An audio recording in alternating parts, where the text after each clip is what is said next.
ایک بہت ہی خوبصورت جنگل میں ایک بہت ہی خوبصورت چڑیا رہتی تھی، مگر وہ چڑیا بہت ہی غریب تھی اور نہ اس کے پاس کچھ کھانے کو اور نہ اس کے پاس کچھ رہنے کو تھا۔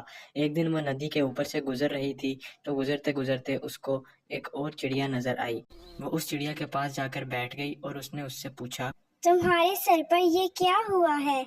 میرے چوٹ لگ گئی ہے، میرے پن لگ گئی ہے، اسے نکال دو اور میری مدد کرو۔ اچھا، میں تمہاری پن نکال دیتی ہوں، زیادہ درد نہیں ہوگا، حوصلہ رکھو۔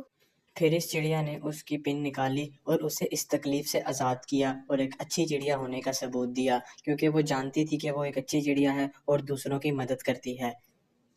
پن نکالنے کے بعد دوسری چڑیا نے کہا، تمہارا بہت شکریہ، تم نے میری پن نکال دی، اب میں تمہاری مدد کرتی ہوں، میرے پیچھے آؤ۔ تو وہ چڑیا اس کو ایک جادوئی جگہ پر لے آئی اور کہا، میں تمہیں ایک پودا دے رہی ہوں، تم اس سے جو بھی وش مانگو گی وہ پوری ہو جائے گی۔ یہ ہے وہ پودا، چلو اب میں چلتی ہوں۔ اس کے بعد وہ چڑیا وہاں سے غائب ہو گئی اور نیمو چڑیا نے ایک وش مانگنے کا فیصلہ کیا۔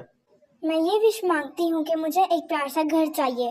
وش مانگ کر چڑیا جب اپنے اس درخت کے پاس آئی جہاں پر اس کا ایک ٹوٹا پھوٹا گھونسلہ تھا تو اس نے دیکھا کہ وہ گھونسلہ ایک بہت ہی خوبصورت گھر میں بدل گیا ہے۔ چڑیا اس گھر کے اوپر جا کر بیٹھی اور بہت ہی خوش ہوئی کہ اس کو مدد کا بہت اچھا صلہ ملا اور اس کی خواہش پوری ہوگی اور اس کے پاس رہنے کو ایک بہت جگہ آئی۔ پھر اس چڑیا نے سوچا کہ اس کے پاس کچھ کھانے کو بھی نہیں ہے، وہ اڑ کے واپس پودے کے پاس آئی اور وہاں آ کر بیٹھ گئی۔ بیٹھنے کے بعد اس نے پودے سے اپنے کھانے کے لیے بہت اچھی چیزیں مانگی اور چیزیں مانگنے کے بعد جب وہ وہاں سے اڑی تو رستے میں اسے کھانے کے لیے بہت اچھی چیزیں ملی اور وہ ان چیزوں کو دیکھ کر بہت خوش ہوئی اور اسے بہت خوشی ہوئی کہ اسے اس کی نیکی کا بہت اچھا صلہ ملا۔